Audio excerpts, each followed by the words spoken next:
If you've ever felt like the odds are stacked against you when you trade stocks, you're right, and it's not in your head. It's not some excuse people make when they lose money. There's actually a reason why retail investors consistently get absolutely demolished in the market. And it's not because they're stupid, it's not because they don't do their research. It's because they're playing a fundamentally different game against opponents they can't even see. The legendary investor George Soros once said, "It's not whether you're right or wrong that matters. It's how much money you make when you're right and how much you lose when you're wrong." Well, what if I told you that the people on Wall Street have literally rigged the game so that retail investors can't possibly be right often enough or win big enough to compete? Because that's exactly what algorithmic trading does. And while most retail traders are sitting at home checking their portfolio on their phone, waiting for their next big break, multi-billion-dollar firms are literally executing thousands of trades per second through algorithms that make decisions faster than a human eye can blink. And the gap between their technology and your E-Trade account is growing wider every single year. So here's the uncomfortable truth that Wall Street doesn't want you to know. The deck isn't just stacked, the deck is made of titanium and it's been locked in a vault that only machines can open. The story of algorithmic trading really started in the 1970s and 1980s. Back then, if you wanted to buy a stock, you had to go through a human broker. You'd call them up, they'd write down your order, they'd go to the trading floor, and they'd negotiate a price with another human being. It was slow, it was inefficient, it was personal, but then computers happened. And someone had the brilliant idea to let computers do the negotiating instead. At first, it was just simple automation, just basic programs that would execute orders when certain price conditions were met. But then Wall Street realized something terrifying from a retail investor's perspective.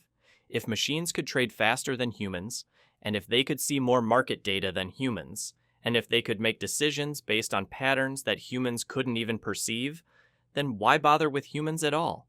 So the investment in algorithmic trading exploded. By the early 2000s, algorithm trading accounted for about 30% of all trading volume in the US markets. By 2020, that number had climbed to nearly 73%. Today, it's probably closer to 80%. That means for every dollar of stock trading that happens, about 80 cents of it is being decided by a machine somewhere. And retail investors are operating in a market that's moved almost entirely away from human decision-making. You're trying to win a chess match against a supercomputer while you're still learning how the pieces move. So how do these algorithms actually work, and why are they so devastatingly effective? The short answer is information and speed.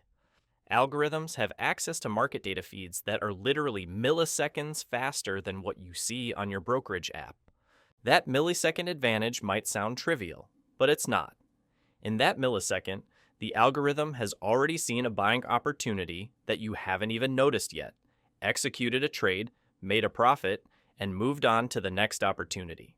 It's like trying to catch a basketball being shot across a gymnasium, except the basketball is invisible until 10 seconds after it's already landed.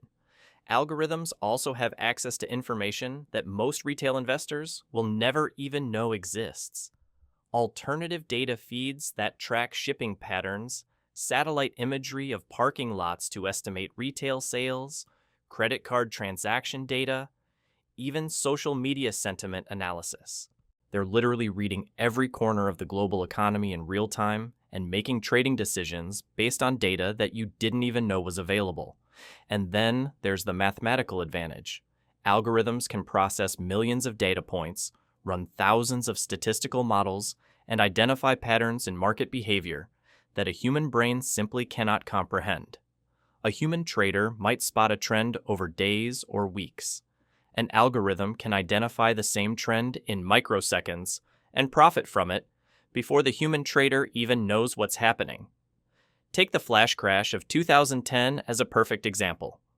On May 6, 2010, the U.S. stock market experienced a massive sell-off that lasted only minutes. The Dow Jones dropped nearly 1,000 points. Stocks like Procter & Gamble traded at prices so low it was obvious something was broken. billions of dollars of value just evaporated out of nowhere. And the problem? Algorithmic trading feedback loops. When one algorithm detected a major sell-off happening, it sold to protect itself. When another algorithm saw all that selling, it sold too. And then another, and another, and another. Within minutes, the feedback loop created a waterfall that destabilized the entire market. The algorithms, working at inhuman speed, had created a situation that no human trader saw coming until it was already happening. And while professionals with their expensive risk management systems got out relatively unscathed, retail traders lost billions in that 10-minute period. By the time a retail investor realized what was happening, their sell orders had already executed at prices so far below market value that they'd locked in massive losses. The algorithms had profited from the chaos they created, while retail investors got liquidated. But flash crashes are just the most visible example of how algorithmic trading punishes retail investors. The real damage happens every single day in the form of what's called market microstructure. Algorithms are constantly front-running orders. They can see that someone is about to make a large purchase, so they buy the stock slightly ahead of that order to drive the price up, and then they sell it at the new higher price to that person who was trying to buy. It's not technically illegal because the rules were written before algorithms existed at this scale, but it is a form of extraction. It's like if a middleman could see you were about to buy milk, so they bought all the milk first and sold it back to you at a markup. That's basically what happens to every large order a retail investor tries to place. Algorithms also exploit what's called volatility harvesting. They profit from the natural ups and downs of stock prices throughout the day. They make tiny profits on thousands of transactions. You might make $1 on a trade and feel accomplished. An algorithm makes 10 cents on 50,000 trades and doesn't feel anything because it's not human. But at the end of the day, the algorithm has made $5,000 while you've made $1. Because algorithms can transact millions of times per day, with essentially zero trading friction, they turn tiny edge advantages into massive profits. Meanwhile, retail investors are paying trading commissions and bid-ask spreads. The structural advantages are so overwhelming that even if you make correct predictions about market direction, the algorithms profit more from the trading itself than you profit from being right.